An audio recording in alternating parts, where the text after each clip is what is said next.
So we're going to go live. Okay, this is it. So hi, I'm Connor Byrne, and this is That's What I Call Marketing, the podcast where you'll hear from the leading lights in the marketing world and listen to their unique insights. Today is a slightly different show. We're recording live in Dublin at HubSpot House, with thanks to HubSpot for Startups. Now, I get this right. The all-in-one CRM that scales as your startup grows. Well, that's the little plug for HubSpot for Startups. A room filled with insight-led, customer-focused, brand-loving, pitch-perfected marketers and agencies. So thanks for joining us today. Normally at this point, I do a bit of an introduction and kind of summary about what the show is about. And I normally record that after the episode. Given I've no idea what we're about to talk about with Caroline, I won't do that. I will just say we have an amazing guest. I kind of hounded Caroline to be a guest on the podcast. Brilliant timing as well, because it was just in kind of June in the run up to the Women's World Cup, and Caroline gracefully responded to me and said another time. So so we'll welcome our first ever guest for That's What I Call Marketing Live, Caroline Donnellan. I might just put you a bit closer to the mic just so we catch everything there. So for anyone who doesn't know you were Director of Brand and Marketing at Sky Ireland. Can you tell me just a little bit about how you got into the world of marketing? Yeah, and thank you for having me. It's great to be here. So I am in marketing, I'm going to lie and just say about 15, 17 years in and around that space. But I would have started out in banking actually for about 16 or 17 years before I moved across to Sky. So would have started my career in EBS, Building Society at the time. And during a really interesting time when obviously the mortgage market was booming and we were obviously building up a brand for mortgages. And I would have worked across all of the different product areas in EBS, from mortgages to savings to personal loans to everything. So really got a great insight into the world of marketing across all different disciplines. It was quite a small team, which meant you could flex in and out of the various different parts of marketing, which is great. And then I moved across to KBC Bank. And again, they were a corporate bank at the time. So I was brought in to help launch a retail brand in Ireland. So I learned so much in that. It was absolutely fascinating because there was no awareness of the brand at the time. It was often referred to as KFC as opposed to KFC. That was like your starting point. But again, we capitalized on the momentum that was there. At the time, I think it was about 2012 when we went there, and it just went from strength to strength. So I learned a lot there around building brands, resonating with consumers, and launching various different products as part of that brand. And then January 2020, so just 2 months before COVID, I went to Sky, and I've never looked back. I'm absolutely loving the role. So I'm, as you said, brand and marketing director there. So responsible for the brand strategy for the brand in Ireland, because obviously we're part of a European brand, but also responsible for all of the product advertising across our products. And we've quite a few. So we've TV, we've broadband, we've Prem, so Sky Sports and Cinema, our VIP loyalty program. So every day is very different when it comes to working in Sky. I can imagine. Can I touch a bit on KBC? Because KFC, I didn't know that was a challenge for you. That's a great one. But that was effectively a challenger brand. How did you show up in the market kind of as that challenger brand? Like, what were the things you were doing? Because like you had legacy players like AIB, Bank of Ireland. How were you kind of trying to disrupt them? Yeah, and we were part of a Belgian-owned bank, but fortunately we were kind of left to build our own strategy, marketing and brand strategy in Ireland, which is great. So we would have been challenged by our board at the time to do something different. And if we wanted to be a challenger brand, we needed to think different. So we actually went about looking for an agency to help us do that. And controversial, probably given the room I'm in at the moment, we went outside of Ireland. So we would have found an agency who was based in Amsterdam, but out of London. And they just forced us to think differently. And they would have been the brainchild behind the platform, the Bank of You at the time, which we would have launched. So we very much tried to be different in terms of our advertising and our marketing, but also the proposition that we're putting out there. So we were the first bank to offer a digital first offering. So that was even pre what you have at Revolut here today, digital first in terms of mortgages. So it wasn't just about the marketing, it was about the proposition that we had in market as well. And so you as a marketing team had that opportunity to kind of think and create those kind of new propositions, new product offerings in the market. Yeah. And it was quite a small team as when you look at the wider group of KBC. So it was all hands on deck and it was all disciplines coming together to try and figure out how we can do things differently. And budgets, I'm guessing as well, would have been significantly smaller than your competitors in the marketplace. How did you approach that? Like, was the Was your media strategy incredibly different to them? Were you disrupting in that way as well? Yeah, look, we had a really good agency as well at the time who did think differently and pushed us to be quite innovative in what we were doing. But also, I think with the Bank of You, it was a master brand essentially. So it meant that probably what others didn't have the opportunity was we were very consistent in what we were saying and doing. And when you looked at other brands at the time, they maybe weren't doing that to the extent we were. So that allowed us to cut through even further. Did the timing of it help, like coming out of the crisis, I guess, and then this new offering, was that in any way helpful? Like, did that come through in the research at all that this new offering was appealing? Yeah, and you're really testing my memory here. Go back to 2012, but absolutely. And I think a lot of research we did at the time, they were saying, because we remember they just come out of a very Yeah. difficult time, and we weren't Irish, which helped. And they were obviously saying it's time for something new and it's time for something different. And they were very favorable towards KBC and what we're offering. One of the things with financial services is regulation and dealing with, I mean, most radio ads and financial services are 50% terms and conditions. How did you deal with that creatively? Were you able to, or did you just kind of go, look, something we have to do? And how did you deal with kind of the regulator of the industry? I think, and there's regulation in every industry. We see it ourselves, even in terms of Sky. But I think it's choosing the mediums that help you in the best way possible. So radio, it was never really the best channel for us to use when it came to talking, let's say, about mortgages or current account, because to your point, half of the ad is T's and C's, which no one wants to hear. So you probably would have leaned into the, let's say, print or digital, that maybe had a more of a long form format that helped you to do it. So it was just picking the medium that basically complemented the product that you're promoting. Yeah, it's a huge challenge. I think, I can't remember, was it maybe Rabo Bank that did some creative, I think actually Brando did that work around the terms and conditions, trying to incorporate it into the ad and make it a little bit more interesting, because it was incredibly boring. And even recently I heard an ad and they led with the terms and conditions first. Oh, really? And tackled it up front and said, look, with our industry, we have to talk about it. Did the T's and C's, that bit's out of the way, and let's talk about the good stuff. So you're kind of ending on a high, which was interesting take on it.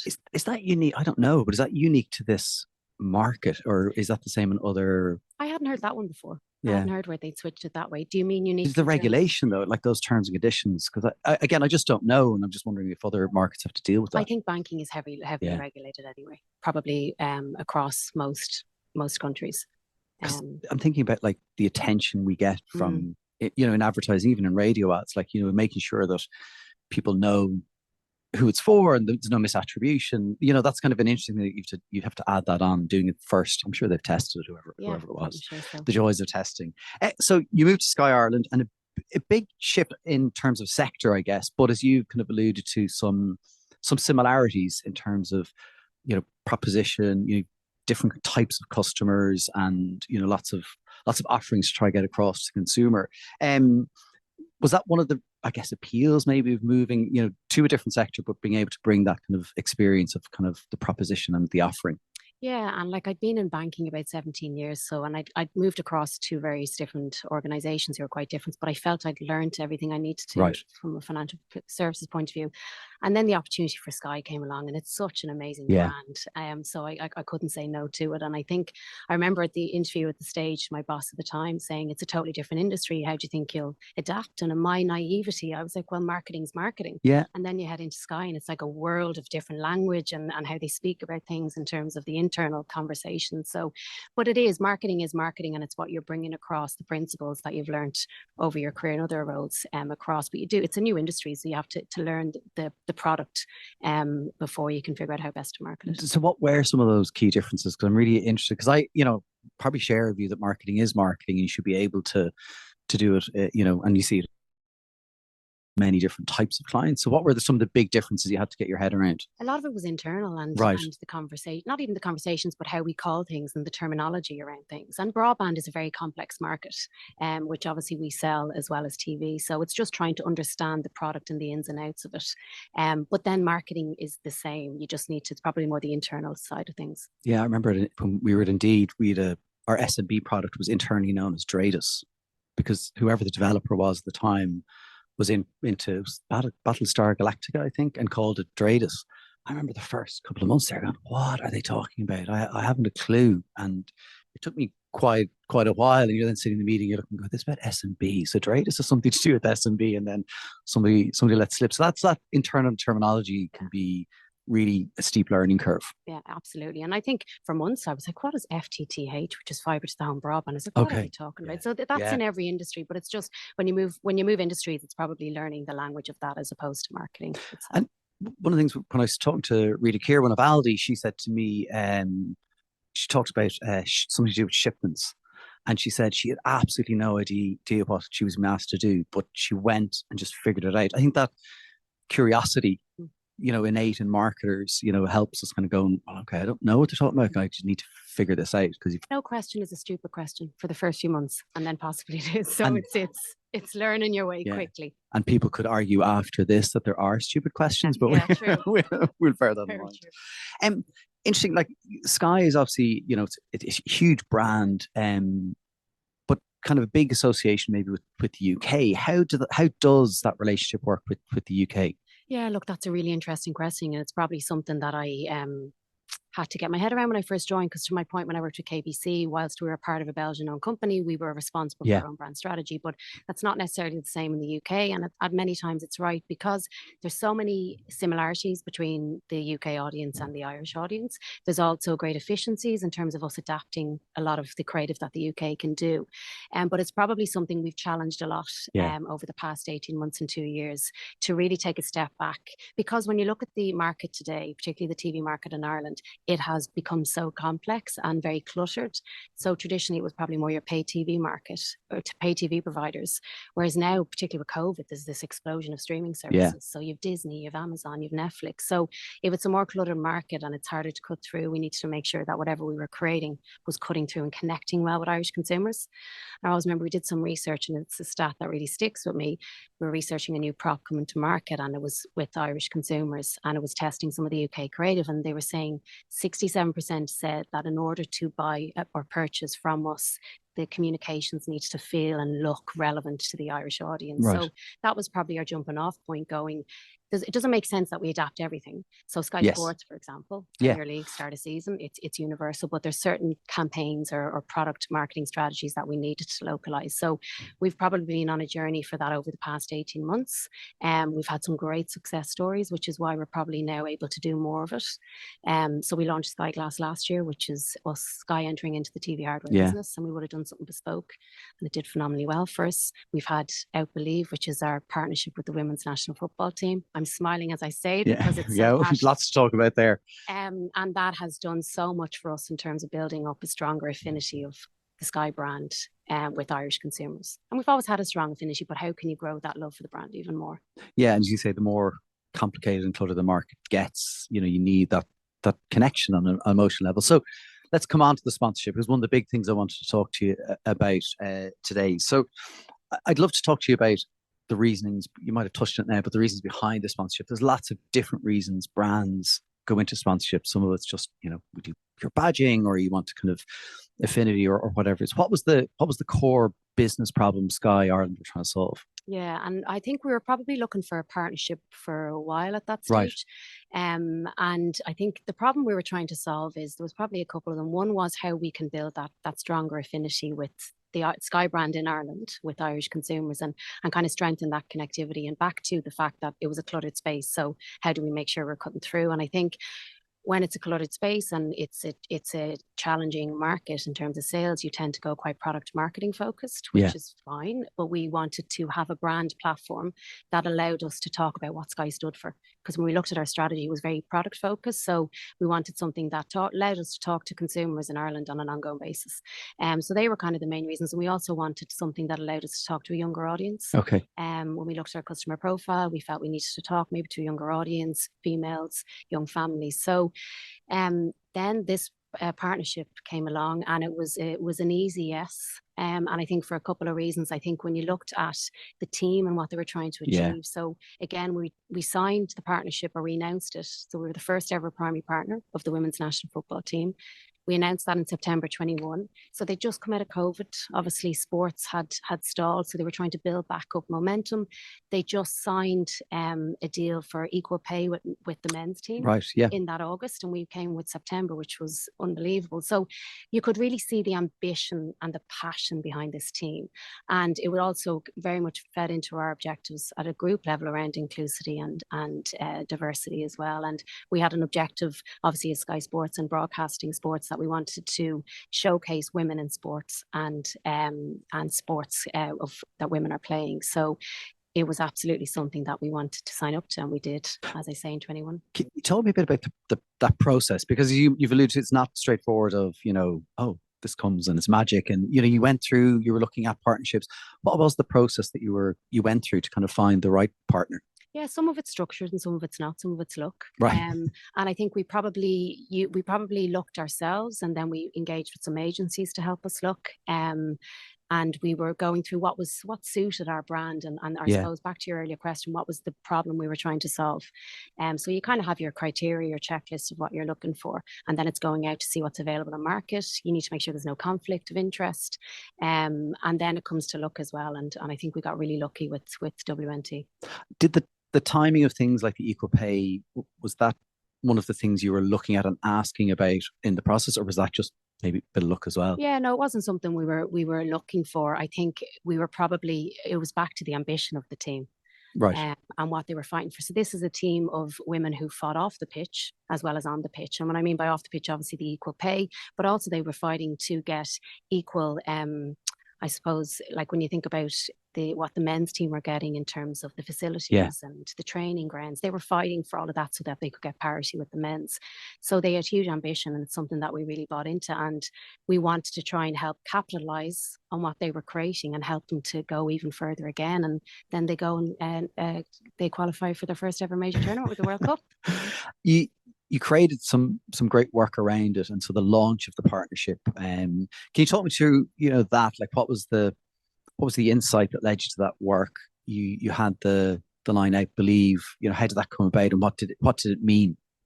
Yeah, and I think for us, from the beginning, and there's a lot of people in the room here today who've helped us between my own team and then Core, who are obviously the creative agency or brainchild, as I call them, behind I Believe. But from the beginning, we always said that we never wanted this just to be a badging exercise. So it wasn't just about putting Sky on the logo of the jerseys and walking away. As I said, they were a team that were on the cusp of something really special, and you could see that. And we wanted to help them to go even further. And we did a bit of research at the time, and I think a stat that really came out that resonated with us was that 54% of people felt that they wanted to support the women's team, which is great. However, when you looked at who was showing up to the games or the viewership figures of TV viewing the games, that didn't correlate. And when we delved deeper to go, okay, you're saying you want to support, but we're not seeing it necessarily. What is it? And they were just saying they didn't know enough about the team. So there wasn't that connection piece between the team and the players and what their ambition was going to be. So we wanted to create a brand platform to showcase who the team were, who the individual players were, what their ambition was, how far they wanted to get. And that's what I Believe was about. And when we look at the idea behind I Believe, it was again back to how much they'd fought off the pitch as well as on the pitch. So for us, it's all about defining their ambition, their attitude, their strength, and they've outbelieved every barrier that has been put in front of them. And we wanted to essentially create a rallying call for the entire nation to get behind them. That's and then it continued into the work that you did kind of before the actual World Cup. That the wonderful lad with the young girl and kind of the group of death, or was that kind of just a continuation? Was that planned all the time, or not all the time, but as soon as they qualified, or how did that come about? Question, because I think it's quite different to probably the first ad, or I Believe 1.0 as we call it, which is probably a bit more raw and had a bit of attitude and grit to it. But I don't know if you've ever been to any of the women's football games in Tallaght Stadium, but it's such an amazing experience and atmosphere, and it's full of kids, young boys, young girls. It's full of families and parents, so it's a real family kind of event. And what you notice is the players, they always stay on after the pitch, and they always walk around the entire pitch, and they go over and they engage with the fans. They sign autographs, they take photographs. So there's always a lovely connection between the fan and the player, which is what we wanted to highlight as part of the World Cup campaign. So you mentioned that young girl, and it was all around, the starting point of that ad was she's sitting down and she sees Amber Barrett score that famous goal that gets us to the World Cup, and she's amazed, but she's not quite sure what she's amazed about. And then she goes on the journey to find out more about the team and starts believing in them even more. And then it gets them to the World Cup. So for us, it was all around that connection between the fan and the player, because the fan is a huge part of the road that gets them, the team, to where they are. In some ways, you probably couldn't have done the second ad without the first ad. I know that sounds really stupid, probably, but you know, you had to create that connection with people, because I would imagine a huge percentage of the population just didn't even know who the players were. They may have known one or two of the names. So actually having that initial platform of not just announcing the partnership, which is obviously very important, but kind of connecting people to it, allowed you go further and deeper, kind of into more emotion with the second piece. And that's exactly it, because of our first execution of the ad, and indeed Out of Home and other channels that we used, you'll see the players are front and center. Yeah. Even in the Out of Home, you have the three players, and obviously they're connecting visually with consumers.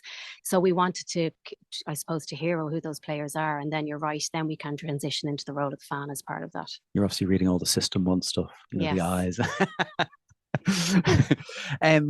Obviously, there's more to a sponsorship than just, you know, announcing it. You know, obviously you've a great platform with Sky, but you went broader, and you know the ad appeared everywhere.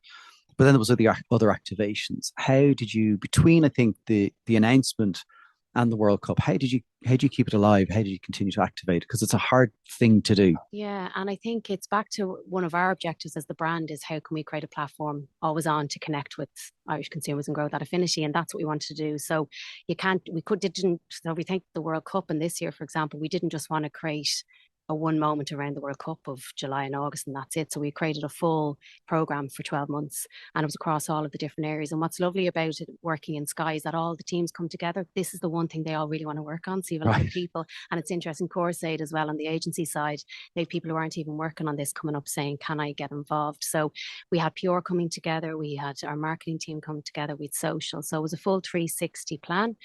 And we kind of built it around what we call firework moments. So when it's most topical for the team, so key games, qualifying games, tournaments, etc. So we would have started the campaign. So the World Cup was in July. We started the campaign in earnest in March.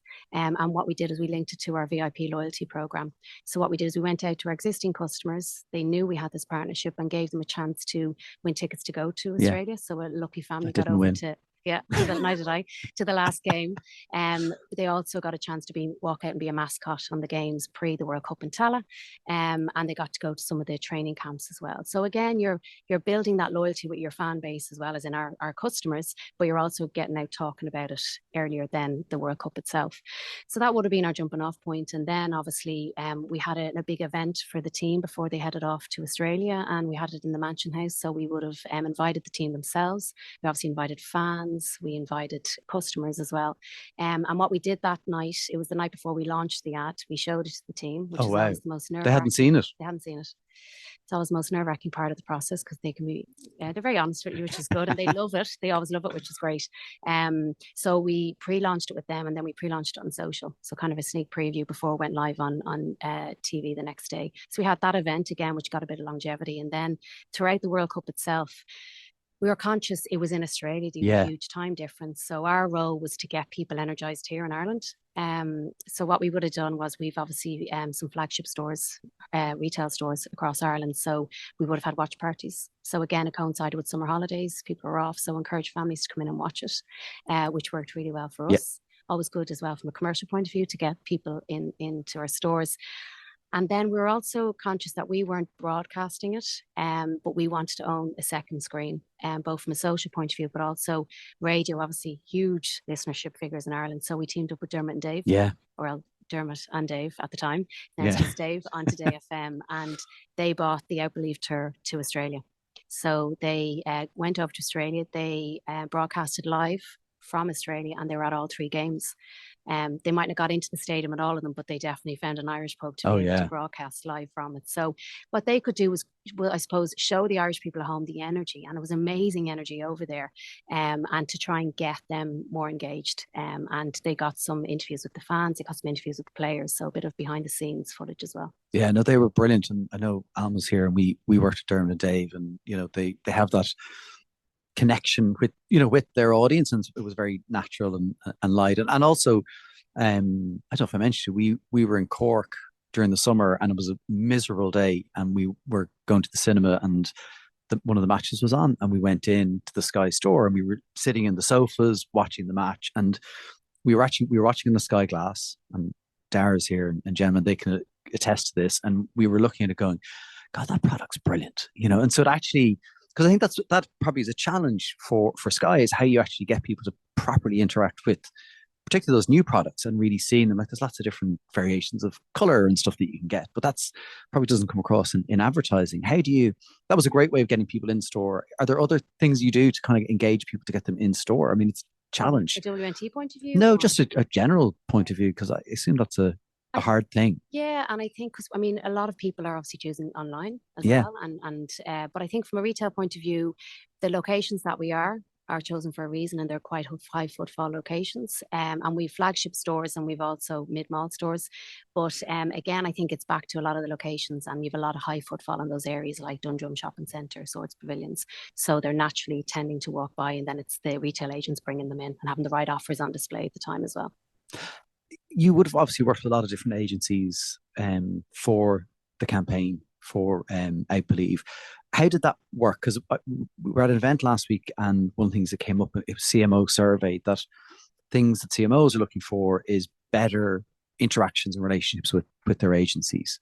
So how did you make that happen?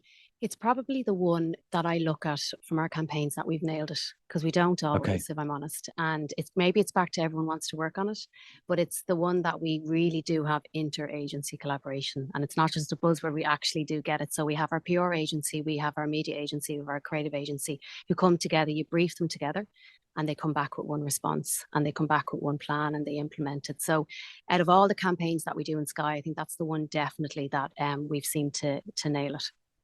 So how do you do it elsewhere then? Or obviously it isn't perfect. So are there things that you look to try to do? I mean, that one briefing is great, but that's when you have kind of a singular focus you can get everybody around. Are there other things you try to do to kind of make that collaboration better? People say the minute you win the client is when you start losing it. I don't think it should be that way, and it's kind of those small percentages of maybe breakdown in communication sometimes that cause problems between agencies and clients.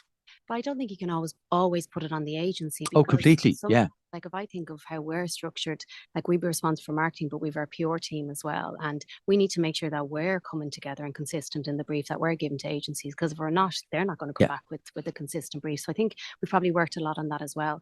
And I think it's just making sure that internally you're signed up to the right brief, you're clear on what you're asking the agency for, getting them together to come as one brief, and like, making sure, encouraging them to communicate inside and outside of briefs. It doesn't have to be just when we're briefing them and when they're coming back. Yeah. It's that ongoing and open communication. And I think definitely, like, having worked in agencies and then having gone client side, there was that realization of, what happens on both sides. And you kind of go, oh, that's why they went silent for 3 weeks, because on the client side, you're dealing with all the, want of a better word, politics, or everyone has a view, need to kind of get buy-in. But from an agency, you're like, it's gone quiet. You don't know what's happening, and then all of a sudden it's back on, and you need to do it in 3 days. And so it's that.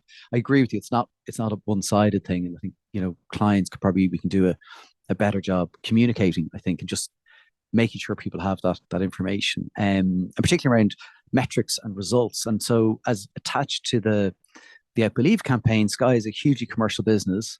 What were the metrics you were looking at? Yeah, and we'd metrics both on the Sky side and the WNT, or the women's national team side. And I think on Sky it was all around, our starting point was growing brand affinity, and we've seen a particular increase I won't say the percentage, but we've seen a good increase, particularly of those people who are aware of our sponsorship, but also fans of the team. So we're definitely building up a connectivity amongst those two cohorts. Interestingly, we've also seen when we're live, and when you think about it, I believe doesn't mention a product at all. Yeah. But what we see is an increase in people considering us for TV when we're out with our master brand, and also sports and broadband. So it's having that halo impact, even though it's not mentioning any product across our actual demand for the products that we have. So that's been really great to see. And I think then when we look at it from the objectives we would set ourselves for the team itself, back to we wanted to try and create a platform to showcase the team so we could increase attendance at games. That's having record attendance at games. I was at the Aviva game on Saturday, which when you think about it, they normally play in Tala, which is a capacity of 7,000. They were playing in Aviva for the first ever time, which is a capacity of 50,000, and they got over 35,000 people there. And I think there was 1,500 Northern Ireland fans, and the rest were so that's huge. So definitely I think that's a really core metric of ours. Also, the viewership figures are up as well, which is brilliant. But also we did some research there in March to see how that fandom is growing. And what was really good to see is that 1 in 5 people were coming back to say that because of the growth of women and the WNT, that they're now starting to take up sport themselves. And 2 in 5 were encouraging their kids to take up kids football as well. So it's great to see that your attendance gone up, your viewership, but also participation too. Yeah, we couldn't get our daughter into the local football team because of that. There's just such an interest. You smiled when we started talking about this. You must feel incredibly proud. I know it's not all you, but do you have that sense of real pride that this is something special? Oh yeah, like hand in heart's the best thing I've ever worked on in my career. Absolutely. Wow. And you can see it with my team. They absolutely love it. And it's not all about awards, but it's always nice to get them. And we were lucky to pick up 3 European sponsorship awards as well for I Believe, which was phenomenal. But for us now, it's what's next. And we're 2 years into a 4-year partnership. So how can we amplify it even further? So they've come out of the World Cup. Next step is the Euros. So how we can try and get behind them even further and get the country behind them as well. They deserve it.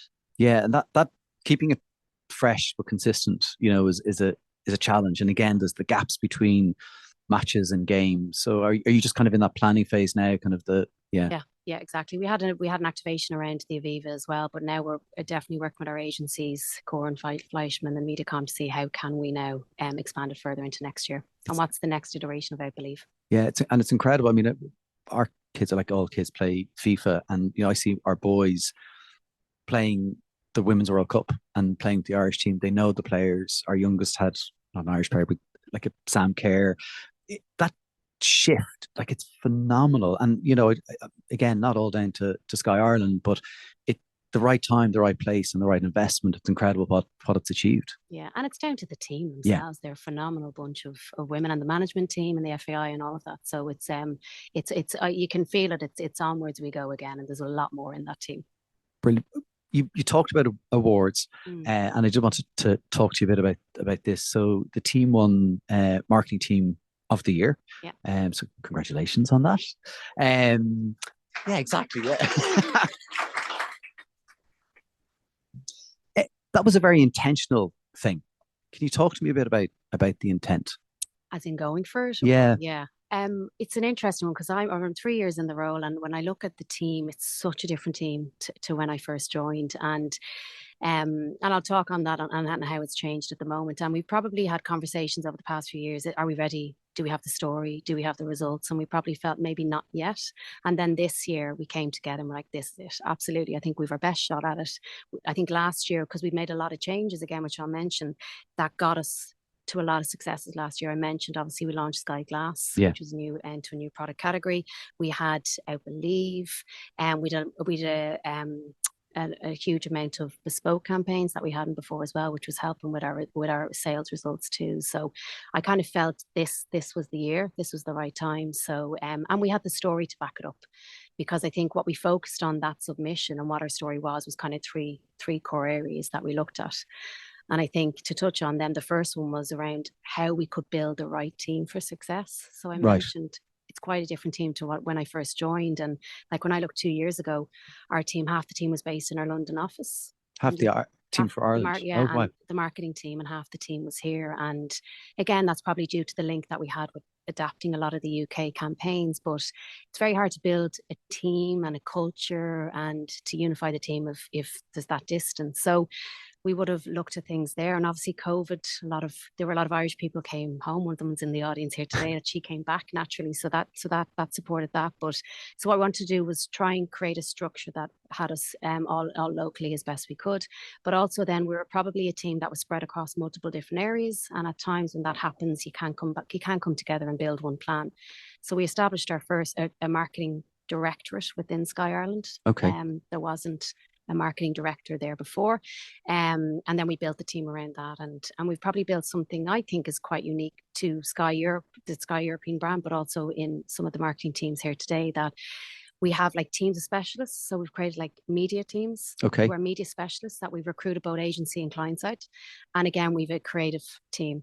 And they are, again, agency and marketing disciplines as well. And I think what that does is they're very focused on their areas, but also they can challenge the norm because they have agency experience as well. So I think that's really helped. So our first foundation was to build the right structure, which we did. And then we moved on to the next two.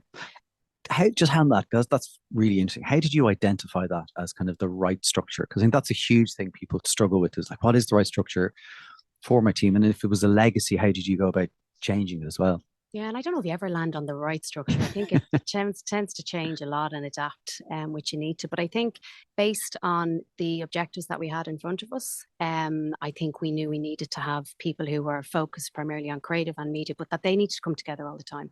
And I think it probably felt right given the space where the brand was at that time, and how we wanted to step change it and trying to localize it a bit more.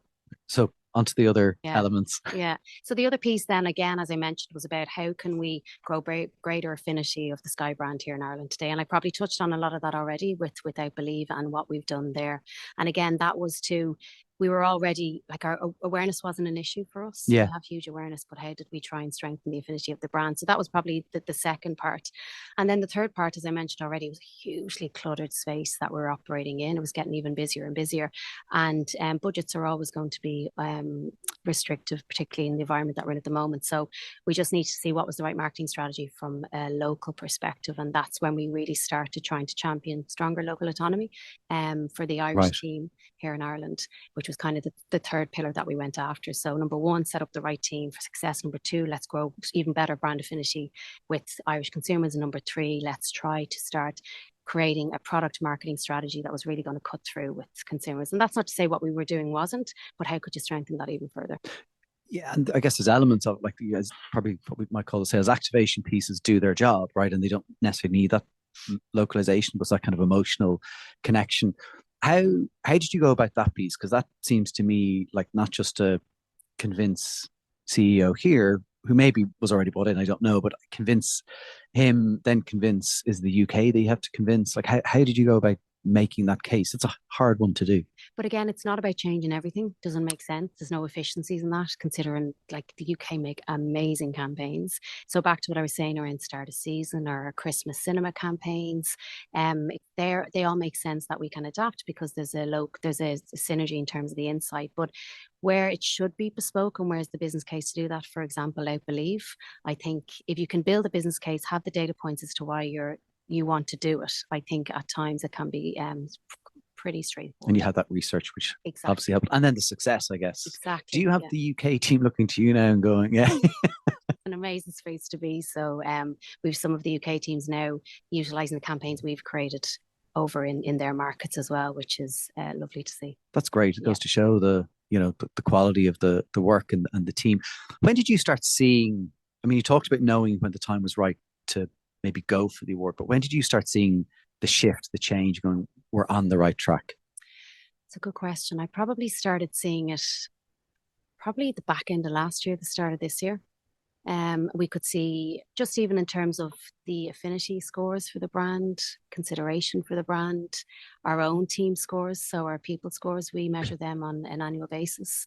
We could start to see them starting to move up. So I just kind of, and sales also were performing well on the back of the campaigns that we were producing as well from a local perspective. That helps. Yeah, exactly. So I think you could feel the momentum coming. And as I said, when we all sat down, we all came together as a team to figure out what our goal was for the year. And we collectively landed on we really want to go for Team of the Year.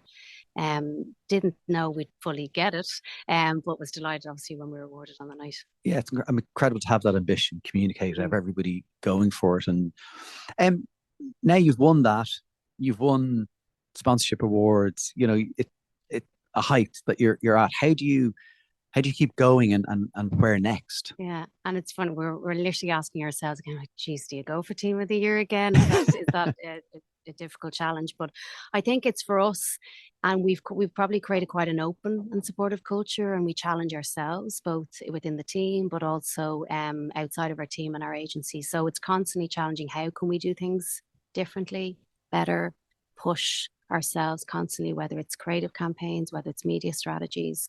So I think it's just the culture we've created. We just want to keep going and getting better and better. Okay, but not sure where exactly. Like, listen, I mean, surely there's a European Team of the Year we can go after or something. There you go. Yeah. Global. Cannes. We see you there. Colin, keep an eye out for Cannes next summer. So we're here obviously in HubSpot, and HubSpot for Startups are hosting us. I often think about people listening to the podcast who may not have the budgets of Sky or, you know, other big players.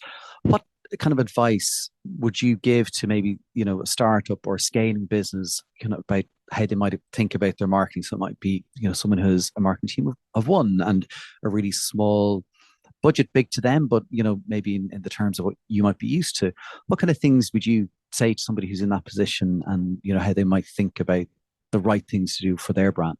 I think there's probably a couple of things. I think I'd say start with the insight, find out exactly who you're talking to, whether it's looking at your existing customers or looking at who you want to go after. What do they want from you? How can you target them? Where are they consuming their media? So you know exactly where you're going to, and you're kind of trying to minimize the wastage there as well. But I think also not everything needs to be a big TV ad. Yeah. And we challenge ourselves as well. We're leaning a lot more into social and digital, and as most brands should look at it. So you don't have to think at that scale. You can do a lot of things, particularly now with the growth of digital and the channels that are available. You can do a lot of things a lot more efficiently as well.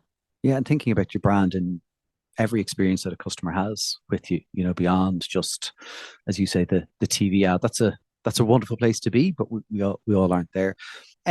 Incredibly busy world. And again, one of the things that came out of that CMO survey was relentless pace.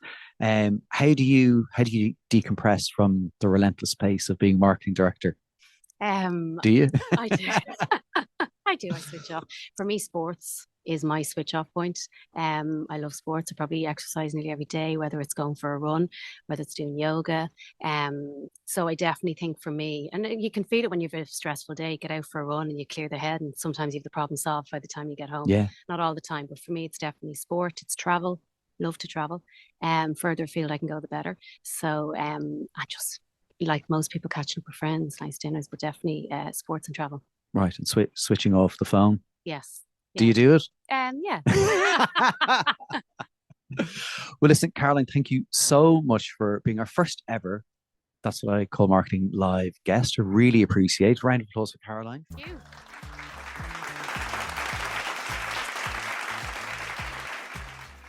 So that's it for this episode of That's What I Call Marketing.